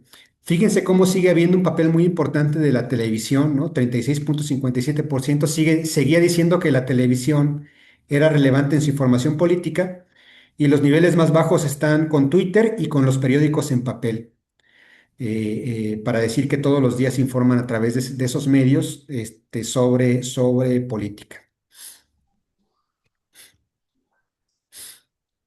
Bueno, aquí ya hablando de las opiniones en un ambiente digital, un modelo que a mí me gusta presentar, ¿no? De esta forma es como si fuera, es como ejemplificar el modelo de dos pasos, pero como si fuera un ambiente celular, ¿no? Tenemos una capa de influencias personales que nos protege de las influencias externas, de las noticias externas, y esta capa facilita algunos mensajes, como por ejemplo cuando tus amigas, tus amigos te dicen, ah, mira esto, ve esto, o cuando tus familiares te dicen, te recomiendo este contenido, pero también censura otros contenidos, ¿no? Como cuando mi mamá me decía que no viera el Chavo del Ocho ni cosas violentas en la televisión, etcétera, ¿no? Entonces hay censura de contenidos, hay facilitación de contenidos, y también hay negligencia porque las influencias personales, las amigas, los amigos, la familia no está presente todo el tiempo, ¿no? Entonces también hay cosas que se cuelan. Pero este modelo sigue poniendo de relevancia el papel muy importante que tienen las personas de carne y hueso en un ambiente que, que a veces de manera muy general le da demasiada importancia a lo digital. Presentamos en ese sentido, ¿no? El caso de las candidatas, los candidatos a la Suprema Corte en la elección judicial pasada, cómo hicieron esfuerzos enormes, ¿no? Por promoverse a través de TikTok, a través de Instagram. Esa base sí la tengo descargada. Este, eh, Hicieron de todo, ¿no? Pero lo que no hicieron fue contactarse con la gente. No solo no lo hicieron, sino que históricamente nunca lo han hecho. Probablemente no haya nada más alejado de la ciudadanía, ¿no? Mexicana, algo que consideren tan distante como el Poder Judicial. ¿Cuál fue la consecuencia de eso? Pues que no importaron las campañas en TikTok o en Instagram o en donde fuera. Lo que importaron fueron acordeones de papel, por ejemplo. Entonces, fíjense cómo en un país altamente conectado, con alta penetración digital, donde todo el mundo usa redes sociales, la solución de comunicación más importante fue en papel, ¿no? Y TikTok e Instagram y todo lo demás, pues no sé cuánto habrán gastado en eso, espero que no mucho, pero no funcionó. La teoría de comunicación que considero que explica mejor esto, está muy relacionada con la psicología, se llama, apúntenlo porque no lo puse aquí, se llama, eh, es Preference Based Reinforcement Model, ¿no? El modelo de reforzamiento basado en preferencias. ¿Qué quiere decir eso? Que los efectos de los medios son posibles solamente cuando existe una preferencia previa, cuando hay una actitud, una opinión previa sobre algo. ¿Quiénes sí fueron a votar a la elección judicial? Pues fueron a votar las personas que están interesadas en la política, que tenían algo que ver con Morena, y que fueron movilizadas a menudo por organizaciones clientelares, ¿no? Como sindicatos, gremios, organizaciones vecinales. Y pues en estas personas, bueno, más bien, Aquí el fundamento era la relación material que se tiene con el partido, pero también la preferencia previa, ¿no? O sea, que en este caso Morena ha construido pacientemente una red clientelar. Este, actualmente la presidenta tiene una gran aceptación, ¿no? De parte de la ciudadanía. Es una aceptación que hereda también del trabajo que ha hecho su partido y de su propio trabajo. Y entonces, el Poder Judicial, ¿quién lo conoce? Nadie lo conoce, pero si la presidenta y el partido dice que apoyemos estos candidatos, pues esa es la preferencia previa, ¿no? Y la comunicación que se haga para reforzar esa preferencia sí va a funcionar. Y la que se haga en el vacío, pues no va a funcionar, ¿no? Aunque uses medios muy modernos y infles tus métricas de Instagram y todo, pues no va a funcionar. Ahí entonces, adelante, Filobello, por favor.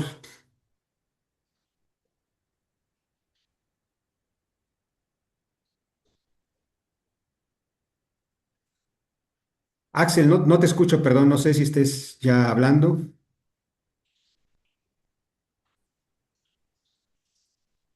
¿Me escucho o no? Ahora sí ya te escucho. Ok.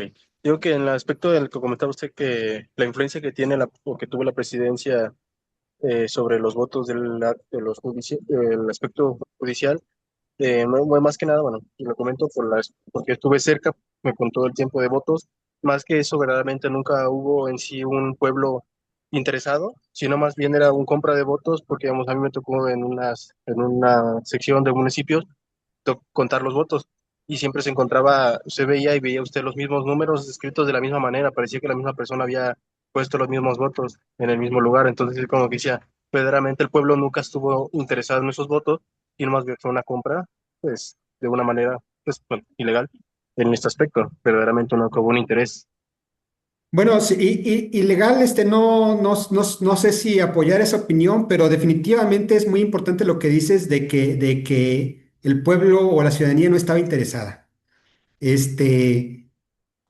también es otra cosa, relacionada con el ecosistema medios, élites y ciudadanía, porque como lo dicen Bennett e Iyengar, por ejemplo, cuando hablan de la nueva era de efectos mínimos de la comunicación, una de las consecuencias de esta explosión de contenidos mediáticos a través de Internet es que el contenido que más crece es el contenido de entretenimiento. Y si la oferta de entretenimiento crece, pues consumir contenidos de entretenimiento contra consumir contenidos políticos, la política es algo aburridísimo. O sea, a nadie le interesa, ¿no? O sea, mejor consumes otra cosa. Y en ese sentido, eh, argumentan Bennett e Iyengar que hay menos interés, ¿no? Por temas políticos. A ver, permítame un momentito. Sí, hola. A ver, que me espere 10 minutitos, ¿no? Por favor.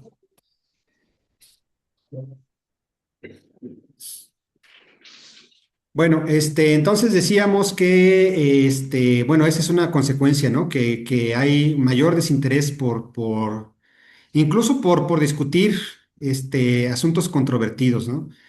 Pues mejor te metes a tu celular, ¿no? Como tenemos aquí, y ya te evitas la discusión. Esta imagen que tenemos a la derecha es cuando le pedí a ChatGPT que me hiciera una reinterpretación de la discusión política. Y lo que se observa es eso, ¿no? Justamente una desconexión humana, y como que empieza uno una conversación consigo mismo, que parece que está conversando con alguien más, pero en realidad está conversando con uno mismo.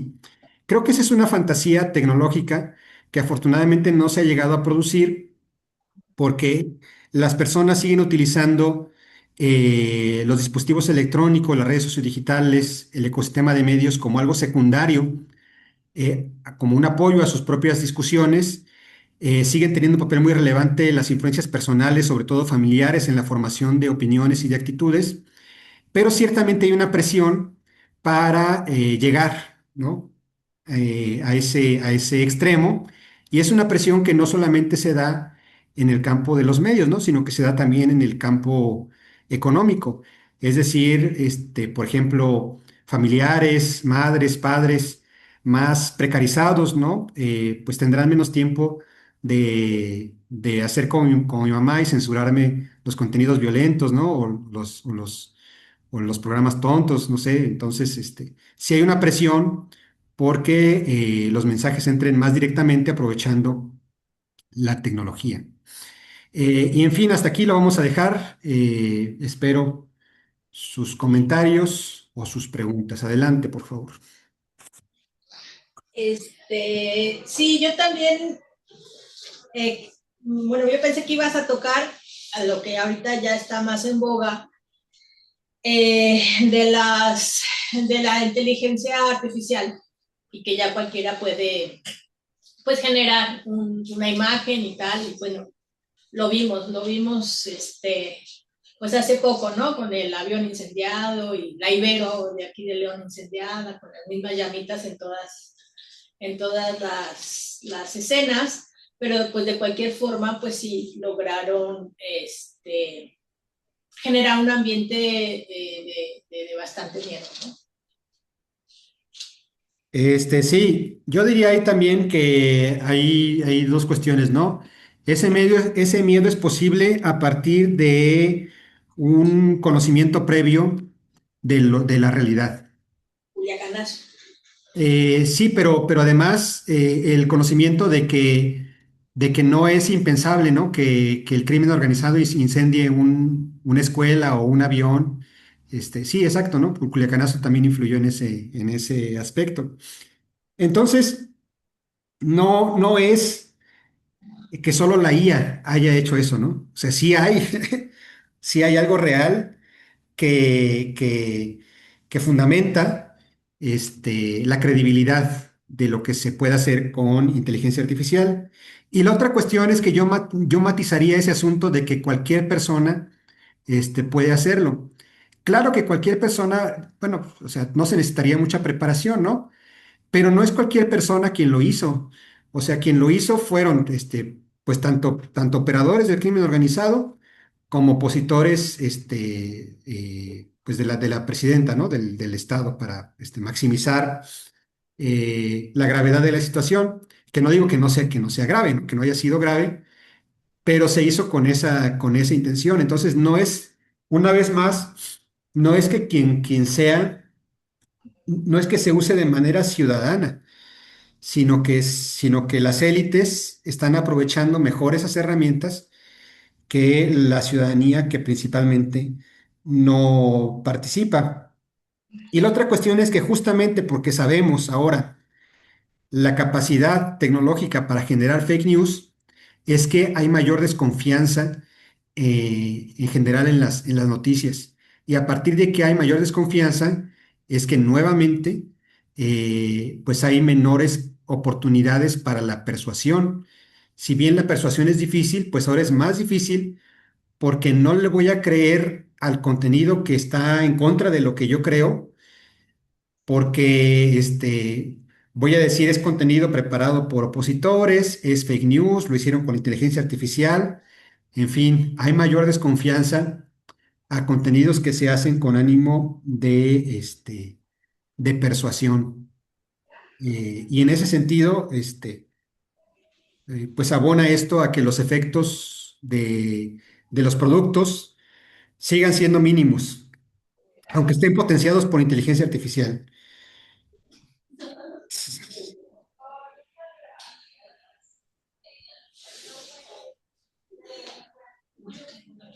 Yo tengo una pregunta. Adelante. Gracias. Antes de comenzar la conferencia, la maestra nos compartió la liga como de la página del centro en el que es coordinador y empezando a revisar un poquito del contenido, había un apartado donde mencionaban investigaciones cualitativas. Sí. Lo menciono porque en esta parte nos proporcionó muchos datos en aspectos cuantitativos y me fue de interés la parte cualitativa porque mencionaban que una de las, como de los temas en los que realizaban esas investigaciones eran el medio ambiente. Y en este semestre nuestra encuesta de opinión que vamos a realizar va a ser acerca del medio ambiente. Entonces quería saber cómo, en qué aspectos de este se enfocan un poquito para igual utilizarlos como consulta para lo que estamos realizando. Sí, ahí, lo que hace, bueno, el área que ha hecho reportes sobre medio ambiente es el Observatorio Universitario de Medios, que está aquí en el Centro de Estudios de Opinión. Y ese Observatorio Universitario de Medios lo que hace es buscar noticias sobre medio ambiente en redes sociales y en medios digitales y tratar de caracterizarlas en términos cuantitativos y cualitativos. Yo en mi trabajo pues he sido más cuanti que quali, ¿no? Y lo que te puedo decir de de estas últimas observaciones que se han hecho en torno al medio ambiente es que en medios y en redes sociodigitales el tema de medio ambiente, primero, no es relevante. Segundo, es relevante cuando hablan personalidades políticas de eso, cuando hay algún elemento de coyuntura, política que empiece a ser relevante. Por ejemplo, una de las ocasiones en las que fue muy relevante fue cuando Donald Trump dijo que se iba a salir o se salió del Acuerdo de París. Entonces, cuando pasó eso, se elevó la relevancia.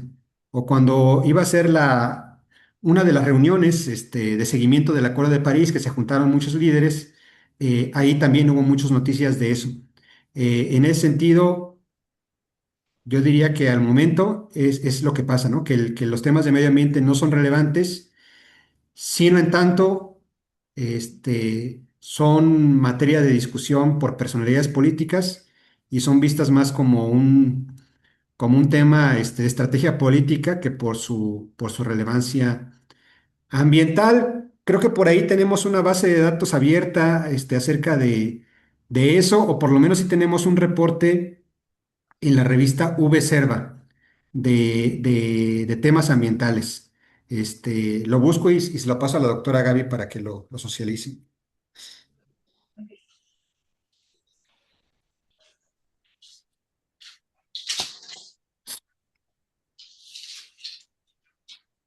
¿Tiene alguna otra pregunta? Adelante.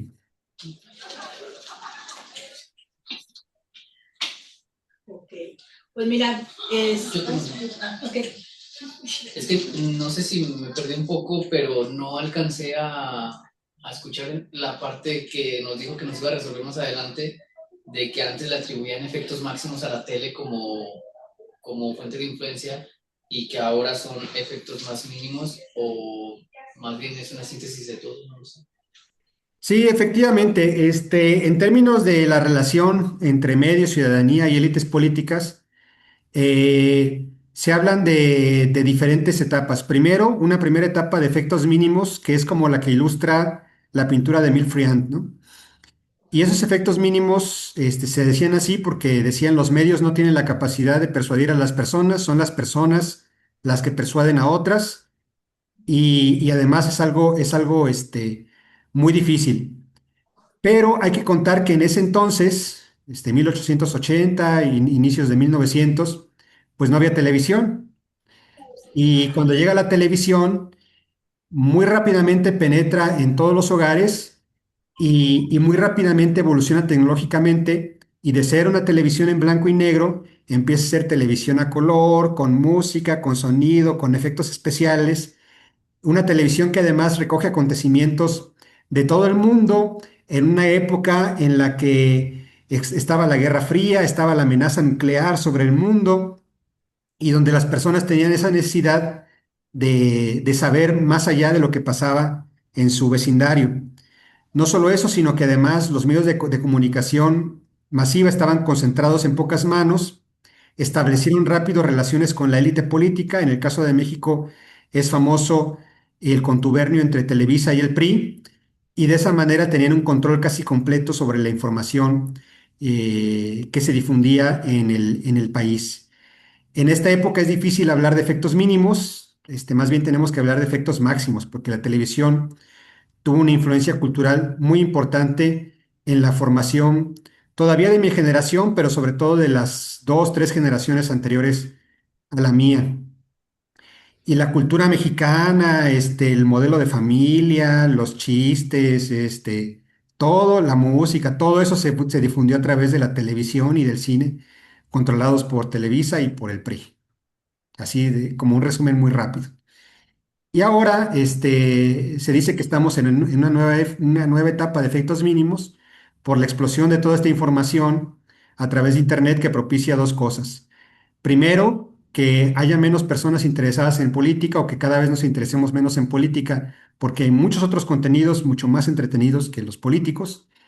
Y segundo, porque dada la diversidad de opciones, tendemos a consumir aquellas opciones, opiniones y preferencias que coinciden con las que ya tenemos y que se formaron en nuestra infancia, en nuestra juventud, y en las que participaron de manera relativamente secundaria los medios de comunicación.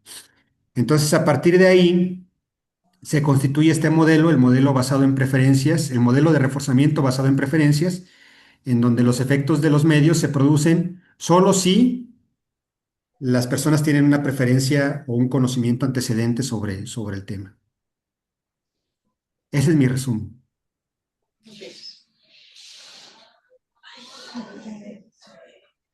Estaba pensando y estaba pensando y ahora me concentré en tu respuesta y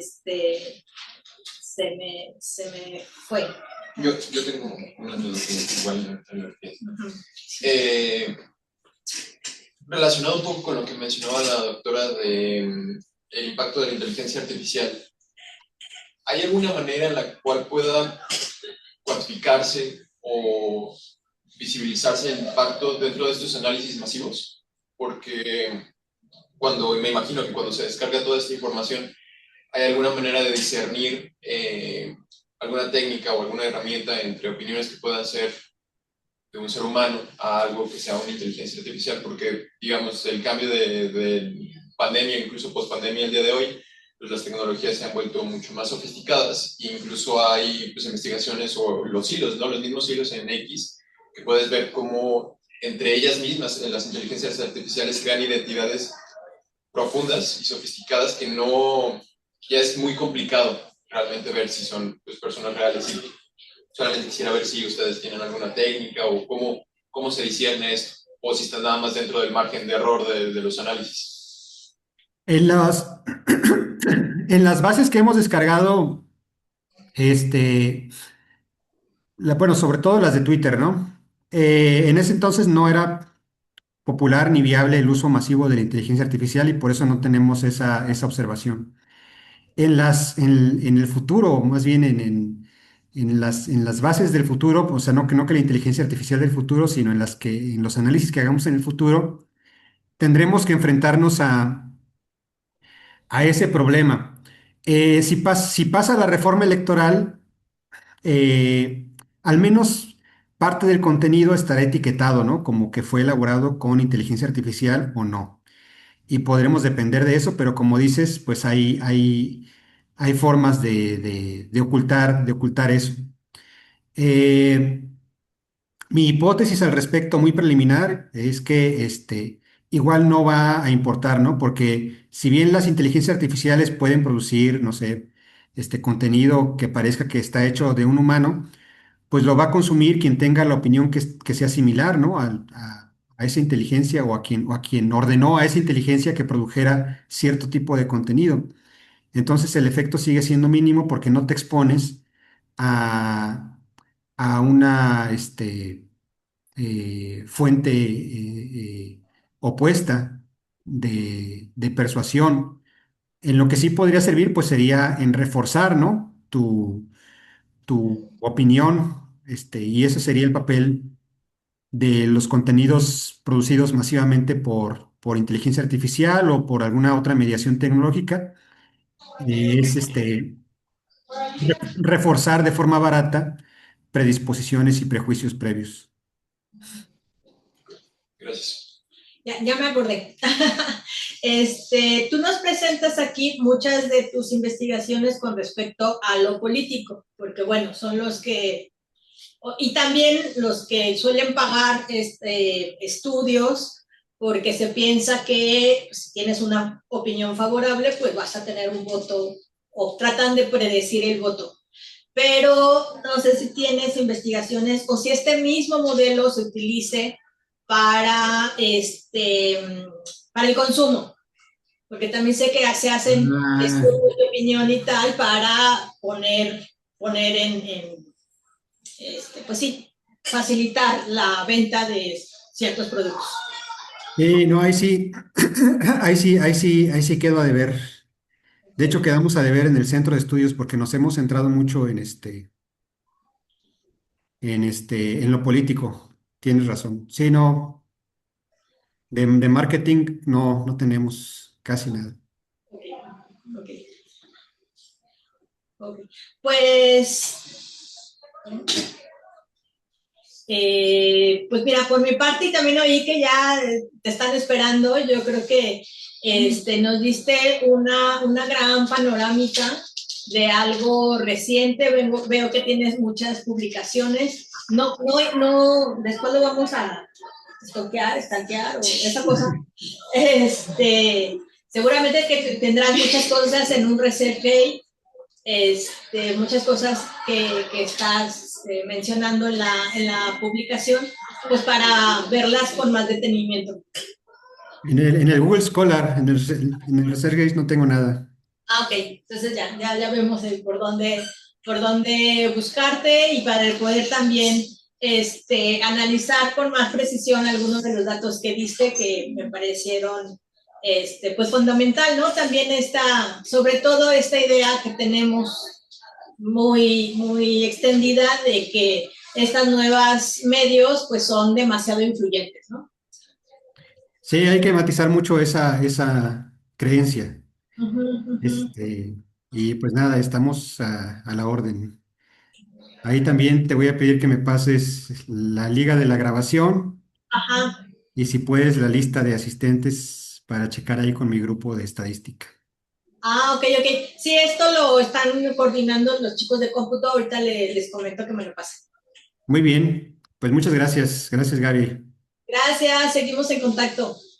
Hasta pronto y gracias por conectarse también, estudiantes de estadística. Ok. Bueno, de hecho voy a decirle a los de cómputo que no sé cómo se apaga esto.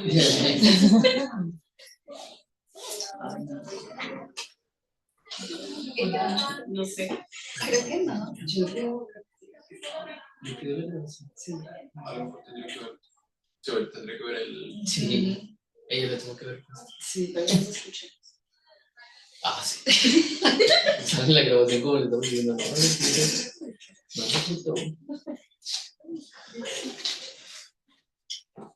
No, es que no es que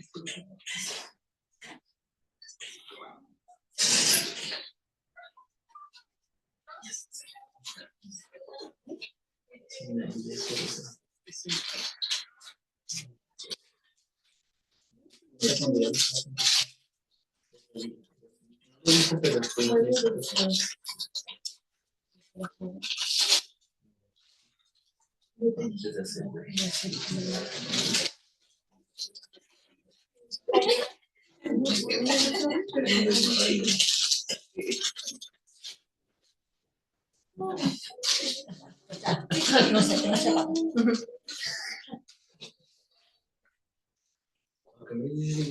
No, ya está. Sí, ¿no? Ya se terminó, ¿verdad? Sí.